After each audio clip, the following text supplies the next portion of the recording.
Are you wondering what homeschooling looks like in middle and high school? Whether you have toddlers or teenagers, it's so important to have long-term vision for your child's education. Join Carol, JJ, and me on Saturday, June 6th for our Begin with the End in Mind webinar. You'll learn to carry out this approach through middle and high school and get a clear path for launching your children into adulthood. Visit our website at homeschoolmadesimple.net/seminars to register today for Begin with the End in Mind. Now let's get into the episode. You're listening to the Homeschool Made Simple podcast. This is a podcast to help you homeschool simply, inexpensively, and enjoyably. I'm Rachel Winchester, a fellow homeschool mom using this method with my own 3 children. You'll be hearing a lot from me over the next few weeks as Carol is taking some time away to work on a special project. But don't worry, she will be back at the helm soon. In this episode, I talk with David Arroyo about raising teen boys and how his family homeschooled during these years. Before we jump into the episode, I want to share with you a math program that can help you manage math for your family. CTC Math makes learning math easy and effective. Pat Murray uses creative graphics and animation in his short lessons to help kids understand math concepts with lots of time to practice what they've learned. Every grade level is included in one family-friendly price. And they even provide homeschool families with a special half-price discount. Start your free trial at ctcmath.com or click the link in the show notes. Now let's get into the episode.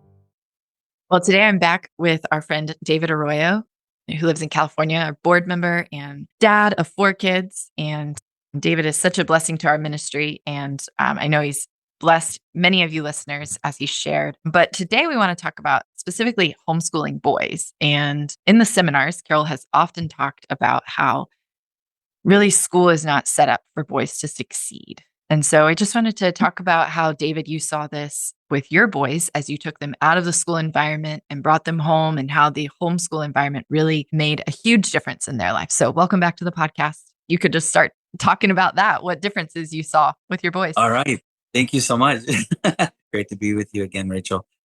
I think one of the things, each one of our boys was a little different. You know, we had Vidal was a high schooler or senior in high school. Luciano was getting ready to go into middle or high school. Joaquin was getting ready to go into middle school.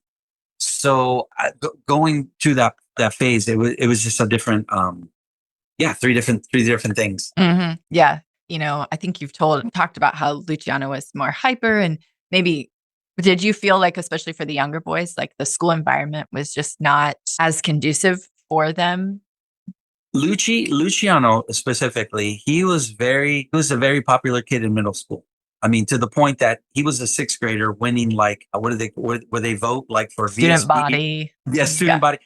He was beating 8th graders. 8th graders their parents were protesting and having the school like, we need a revote because I don't think that 6th grader beat an 8th grader. And sure enough, they did. And when they re-voted, he actually got more votes because even 8th graders got upset.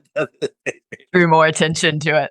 Yeah. So, but Lucci was Mr. I mean, this kid was, he is just Mr. Chattybox, right? I mean, Joaquin was very quiet. Our youngest one was more quiet. Vidal too. Vidal, I mean, he was a combination of both. He could be very quiet when he wanted to be and focus in his own world, or he was Mr. Chattybox, and stuff. With Luciano, it was really just, my concern for him was more just, he was a very popular kid, 6th grade, 7th grade, and, in 8th grade. And my whole concern with him was like, gosh, I just see this pressure of him trying to, be relevant in the sense of being Mr. Popularity Kid, right? And so, and our schools here are South Orange County. I mean, they're really nice schools. People pay a lot of Melrose and all this stuff for these schools. But the crazy thing is, we didn't find out till after Luciano graduated high school. But the problem that people don't realize, like, a lot of these families, that are very successful, their kids are raised, by nannies and, different things like this. And because, the parents are very career driven, or they're just in their social life, right? They're just, and stuff. But these kids get into a lot of they got too much time and too much money, and basically too many drugs that they get into, and partying and things like this, which we didn't realize that till after Vidal or Luciano graduated high school, when he got reconnected with one of his middle school friends that also graduated. And he went to a party and he's like, Dad, most of the friends that I grew up in middle school, like they're just party guys. And, and even his other friend was just like, man, the best thing you ever did, Luciano, was homeschool. He's like, because most of our friends, they're into crazy drugs and, and just partying like that, which was kind of like, gosh, who would have known? So it was kind of like what the Lord pressed in my heart, early on in that crossroad that I had in my life. Like, I don't know, it was just like my crossroad pivoted my focus to my kids. Like, what do you want to do with your life? 'Cause I'm trying to refigure it out in this new crossroad in my life. And that's when Luciano was basically, Dad, I want to wrestle for the Olympics. And I believed him. I said, Luciano, I believe you could do it. I said, but the reality is you're probably not going to accomplish it because there's too many distractions. And I said, if you're very serious about wanting to wrestle for the Olympics, I would imagine there's a lot of sacrifices that need to happen in the sense of like, your time. You're not going to be, Mr. Popularity guy hanging with your friends all the time. I mean, it's a different, you're almost like saying, I want to become a Kung Fu monk. Okay. Well, that means you're going to go to the monastery. Life's going to look a little different for you now. Yeah. And so I guess that's how I paralleled it in my mind, just, with martial art backgrounds. I'm like, okay, so you want to be a Shaolin monk. All righty. Let me find out where what temple we could send you in China for 20 years so you can accomplish that. You know what I mean? Right. I mean, that's kind of what it was. I mean, he could have just said, Dad, I want to be an astronaut. And they were like, okay, well, let me start looking to see how much rocket fuel it costs. Right. Yeah. Like, how do we get to NASA? Yeah. Exactly. Yeah. So with that, I was just very honest with him. I said, the only thing is life. There's either sacrifice or regrets. That's what I always tell my kids and stuff. And I think it's just from my own experience with a lot of regrets. I was just like, had I paid attention in school, you know what I mean? I would have probably, had a different thing. But anyways, that's the different story.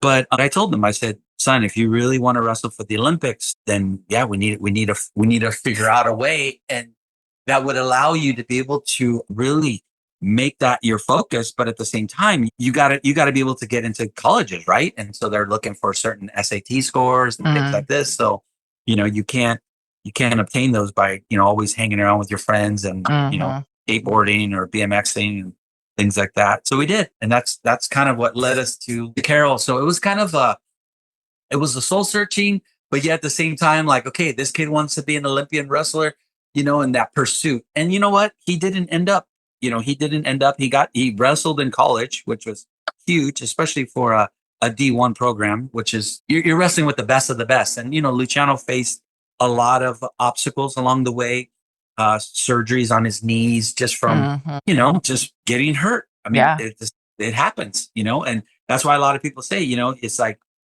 athletes, the chances of you getting hurt, there's a lot of probability. So you can't just only rely on being a great athlete. You got to also educate yourself. And so we always knew that, like, it's not a one trick pony. We gotta, you gotta be that poet warrior, right? You gotta study hard and, but you gotta also train hard, so they kind of counterbalance each other, to be honest with you. And so I think that's what our boys experienced, was that it wasn't one was taking one from the other. It's like, even wrestling.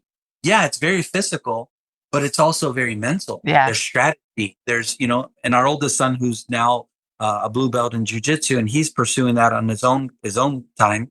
They're doing his PhD. I mean, he's also like, Dad, like the things that I'm learning in jiu-jitsu and like the mentality of conserving energy and how to, economy of motion and, things like this.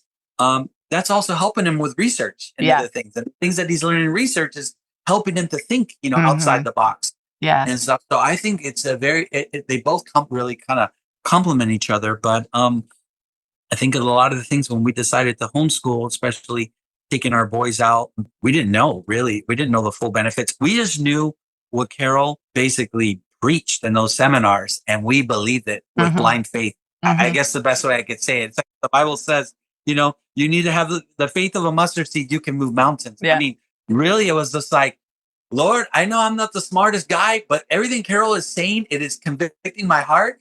And we're just like, yeah, we're buying into it. Oh, no technology. all right, yeah, it's gonna hurt. Yeah. Yeah. We love playing video games. Yeah. I'm the reason my kids played video games because I bought them the first PlayStation. You know what I mean? And Can't even blame it on anybody. yeah, I'm the one.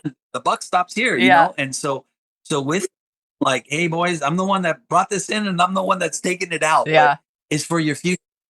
And by us listening and us learning as a family, all the things that Carol would say in the seminars, and then we would attend to the seminars, it was just like my kids were buying more into it. We were just okay, by God's grace. And Yeah. I think a library card, what Carol recommended. And the library card. Yeah. I Yeah. mean, I didn't have any other I didn't even know what that meant to wrestle, at the college level or college level, less alone the Olympics. We were just like, okay, I think before you get to the Olympics, I think you got to wrestle in college. Okay, how are you going to get to college? Kind of like a reverse engineer. Yeah, totally. Yeah. And I think you bring up a great point about the peer dependency of that. I think a lot of parents underestimate the negative impact that peers can have. We kind of look with rose-colored glasses on, well, my kids need friends and they need to, fit in and know how to interact with other people. And it's like, it really doesn't take a lot of time around people to learn how to interact with them. And the negative effects of being around the wrong people too much is actually like way outweighs the positive effects of being around, of people that are in these high schools and middle schools of, it's just huge classes. And have you read the book, Hold On to Your Kids? No, haven't. No, it's about peer dependency and about really? Okay. Like keeping your kids close, not like sheltering them or keeping them from opportunities, but just the importance of maintaining that parent-child relationship, and not handing it over to their peers and to others. Absolutely. I think a lot of times people think, well, we're going to homeschool our kids. We're going to shelter them, right? Because we want to shelter them. I've heard that many times, and people say, I never had that mentality of like, I'm trying to shelter my kids. I literally was like, we're trying to raise port warriors. We're trying to raise men and women that are going to stand strong, because I know the pressures, just growing up myself and seeing my kids, like, especially my middle son being very popular, like they can have the nicest friends. All of our kids' friends, even in the public schools, I mean, they're nice kids, but the problem is the peer pressure outside of even their own wheel well, right? What's going on? What's popular? What's not? Kids are just it's a very crucial formation time, right? What kind of kids are we? I know my oldest son, to be honest with you, he always danced to his own beat, to his own, he could care less. He would dress however he want. People would laugh at him or whatever. He didn't care. Like, that was like, he was just an artist. He could care less and stuff. But I know that's not always for every kid.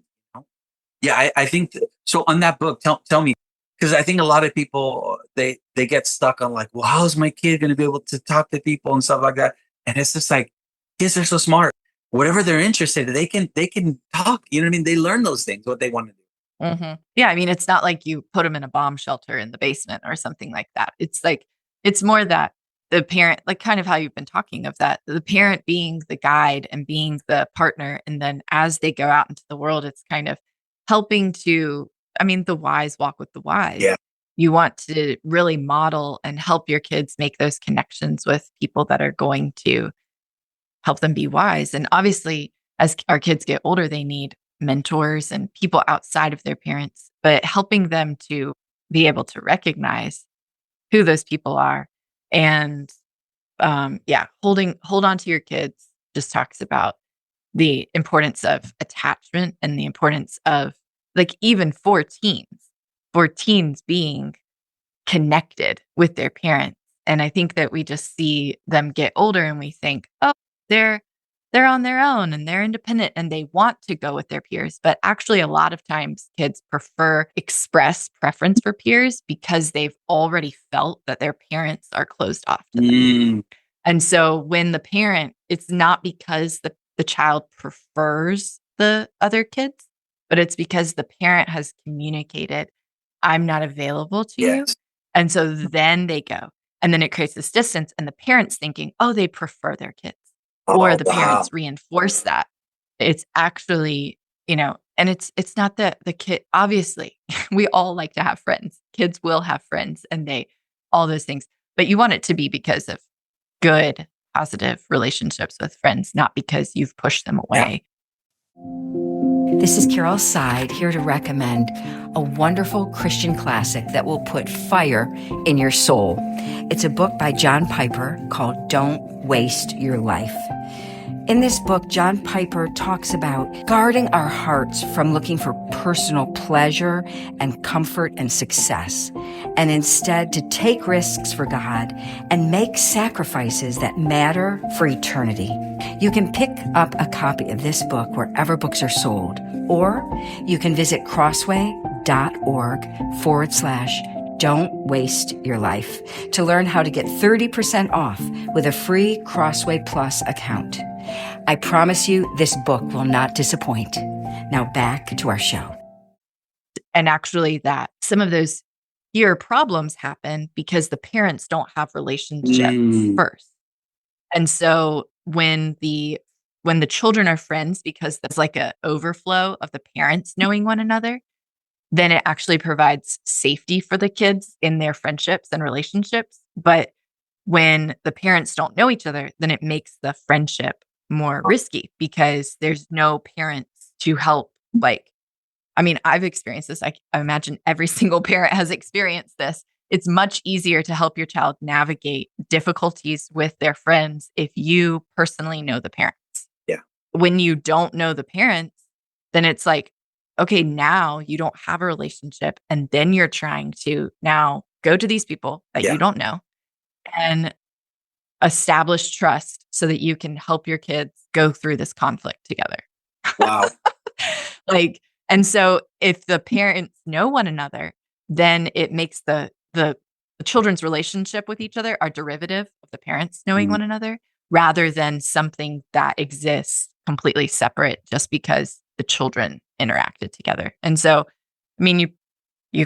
this can happen in so many different circumstances, even neighbors, the kids can be interacting, but the parents don't necessarily know one another. So it's just so important for the parents to know one another. And it actually serves as a protection of the kids. Wow. Well, you mentioned something because I was just thinking, I remember this is a funny story growing up in our neighborhood.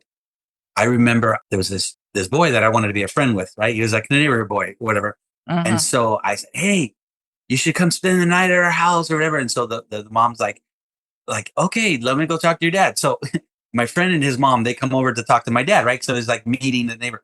And the mom's like, Mr. Royal, is that my son? He wants to come spend the night with you or your son and hang out. Is that okay? And my dad, I remember my dad, like, that's okay with me, but I just want to let you know that if he gets out of line, he's all, I'll discipline him like I discipline my own kids. And I remember my neighbor, she's like, Mr. Royal, you can do whatever you need to do. You know what I mean? But I tell you this, my neighbor, he was an angel at our house because he knew the boundaries, and stuff. But when he would go to his own house, he would get away with murder. But it's true. Like it goes back to relationships. And I think this is the thing that it's about what kind of relationship you want to have with your kids. Like to me, I've always looked at it like I only have my kids for a season of their life. It's like it's a stewardship instead of me trying to control everything in their life, right? So preparing them to go out one day and start their own family. It's like how do we continue that relationship, right? And stuff. And so it goes back to having that culture and being intentional and wanting to, like, this is a young boy right now, a young kid. One day he's going to be a man. And what kind of relationship do you want to have with that person? Do you want it to just be like, well, that's my dad, that's my son. Yeah. We never really talk. We don't really know each other, or is it like, no, that's my dad. Like, he's always, he's always there for me in a sense. Yeah. I'll have conversations and stuff. This is kind of switching gears, but how did you see, like, coming into a homeschool environment, like, see your kids, would you say before they were homeschooled that there was kind of more drudgery, that they didn't necessarily enjoy learning and just kind of, I heard Luciano talk about how he just read the same book over and over again to do the same report, book report. And how did you kind of see that switch to like just doing what needed to be done in order to get the grade to a like true love of learning? grow your kids. I think the best way to see it was the Diary of the Wimpy Kid. Yeah. Lucci's like, I think he did it all middle school was his book report to falling in love to reading Gene Stratton Porter's Keeper of the Bees. Mm. And I remember Carol in her seminars always talking about don't distinguish the love of reading in your kids. Like, don't make them new book reports. Don't, but as parents, we're like, we second guess ourselves. We're thinking, well, is my kid really learning? Is he gonna, and stuff? But driving to practice and I just remember I was just like, so Luciano, what are you learning in that book? And he was just like, oh, Dad, and they're telling me about the bees and this and the Scottish guy, and I was just like, yeah, I don't need to worry about a book report. This kid, Yeah. you know what I mean? Luciano in middle school, I remember one of the report cards, he came home and he had an F. And to me, that was like, that brought back a lot of bad memories. Because that was me. I was like, F, F, D, F, D, F kid. And so it was like, I was like, oh my gosh, this kid he's too much like me. He's too distracted. He's not focused. He's like, you know what I mean? And so I remember I told Luciano, I said, Luciano, if you come home with another F, your punishment is you don't get to wrestle. Because he loved to wrestle so much. He came back with a C, I think, that time. But that was still in the school system. But when we started homeschooling, him just falling in love with the books. I think him going out in nature, especially with his GSP, his German short hair pointer dog, which is a very hyper dog. I guess it's probably the next dog under the Belgian Malinois. You know what I mean? So we'll tear your house apart. This dog has too much energy, 24/7. And so I think that helped him getting out there in nature, training his dog, and he really dedicated himself to his dog. But when I started seeing the contrast of like, this kid was doing book reports year after year on the Diary of a Wimpy Kid to falling in love with Gene Stratton Porter as one of his favorite authors, and reading. And we would have the kids also read to us. That would also, they love doing that. I think it's always, great for them. My wife would read to them. I would sometimes read to them when I would come home and stuff. So it was just like we just started to just surround ourselves with books and remodel the house. It's like where there used to be a TV, now we're going to put a bookshelf there. You know what I mean? And stuff. Right. And to the point, like I used to have this fish tank that I loved. It's like a 72-gallon fish tank. I had to get rid of it because I'm like, there's no more room for books. And it was the great. We can't give those away. Yeah, I was the greatest thing. I was just like, oh my gosh, I have more room for books. And so, it's but even like, our oldest, it's his birthday this tomorrow actually. And all he wanted for his birthday was books. And I can't tell you, like the whole family were like, it's Vidal's birthday. He wants books. So everybody was like chipping in and we got him books. And so he's going to get bombarded with Amazon with a bunch of books, And it's just like, this is a kid that's doing his PhD and, and he just loves books. And I think it goes back to Carol's method of like your kids, allowing them to become lovers of good books, and it will continue with them. And so I think in the future, I think our obsession is going to be building libraries, in that sense, because it's like, it's one of the greatest treasures. Yeah. How did you see history? Did your boys really love learning history and making it the core of your learning as a family? Yes, I think Lucci, he spoke a lot about history and my kids, especially the gladiators and the Romans and, and things like this. I mean, we're still learning about history, right? I mean, you had, our Secretary of State was talking about how the cowboys came from the Spaniards, right? And stuff like that. So we just started digging on that. We're like, oh my gosh, the Wild West is directly connected to, the cowboys and, in Spain and stuff like that. But history is amazing. And I think this is something that I've always loved history, but I didn't do good in school in history, but it was more for me just traveling and learning. And then now, since my kids started to homeschool, it's like, hey, I'm falling in love with just learning about history. And things tend to repeat themselves when we don't learn from history, right? Yeah. Good and bad. This is great. And this is a real encouragement, I think, to people as they think about just bringing their kids home and being present in their kids' life. And I love the poet warrior phrase that you've coined. I don't know if that's original to you, if you've stolen No, it. I took it from the movie a long time ago. It's from Braveheart. Oh yeah, it's from Braveheart. Okay. Yeah, it's from Braveheart. It's the uncle. He comes in and he tells young William Wallace.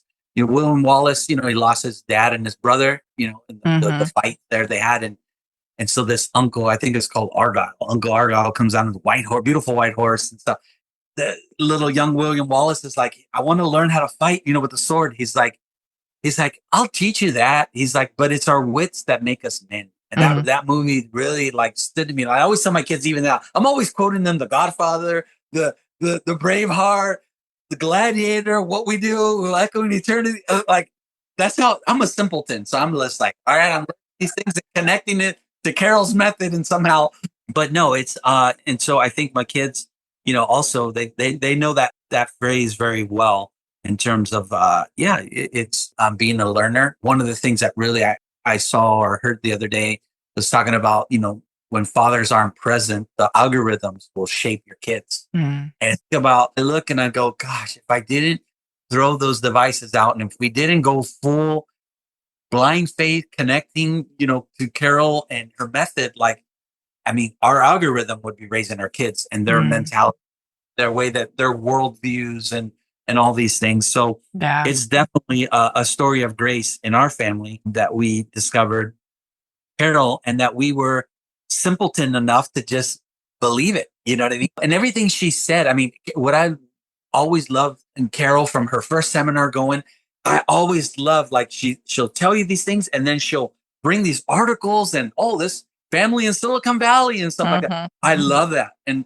I always tell my kids, and my oldest one who loves research, they're like, Dad, you're a researcher. You just don't know it. You just didn't have the opportunity. Because you'll hear something and then you're like, you go research it and on all sides, what good and bad say about it and stuff. So I think it's about just being a researcher and questioning things. I think a lot of the times us as parents, our kids will question our faith. And a lot of times parents will get rattled. And I'm like, yeah, it's like, how does it become their faith if they don't question it? If they don't honestly ask the Lord, this doesn't make any sense to me. You know what I mean? It has to become real to them. Because I know I've had to question, the Lord in the sense of not question the Lord, but in my faith, like, Lord, I don't understand. And, and being very honest with the Lord. I think the Lord wants us to be honest because he wants to show us what he has and his truths and speak to us. But if we're not showing up and we're not questioning and we're not asking, Lord, well, why is this? I don't understand why. And, a lot of times if you don't question those things, how do you come to those realizations? You know what I mean? So I think it's important to give our kids that ability to question. Yeah, the questions in and of themselves aren't the problem. It's having that process to say, how do we answer these questions? Where do we go?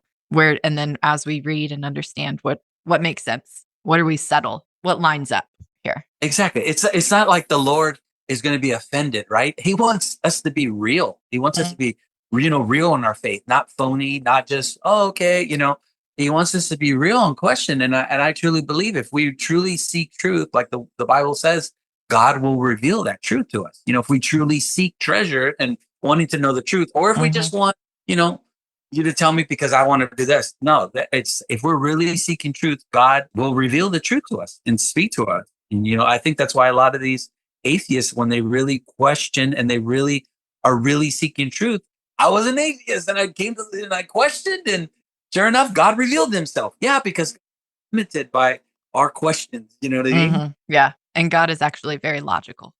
Yeah, it's funny because the whole, poet warrior thing, and I think of the brain too, the right brain, the left brain, right? The creativity, the logic. Like we are made up of both in a sense. Like we can think.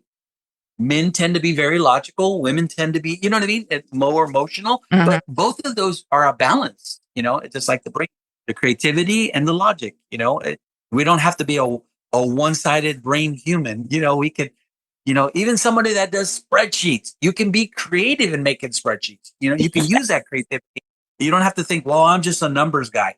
Well, no, you're not, because we're made in the image of God, right? We have both. We have it in us to be creative. I think the problem is when we start worshiping our own creation and our own creativity, but it's like, no, it's God is the one. We're just made in his image, you know? Yeah, I like that. I haven't ever thought about it as a whole brain way of educating. That's really what we're doing, is saying we want to educate the whole person, the whole brain, both sides, and not just appeal to one side or the other, but really to engage the whole person, whole child. Exactly. Just like a poet warrior. Yeah, that's awesome. Well, thank you. I think that's going to be a new phrase that people carry around in their tool belts now. So, I love it. Thanks for sharing, David. Of course. You've been listening to the Homeschool Made Simple podcast. If you like what you heard in this episode, please leave a rating and review on Apple Podcast or Spotify, or share this episode with a friend. It means so much when you help us spread the message of Homeschool Made Simple with others. Thanks for joining us this week on the Homeschool Made Simple podcast. Remember, Jesus' commandments are not burdensome. What he calls you to do, he will enable you to do. Blessings.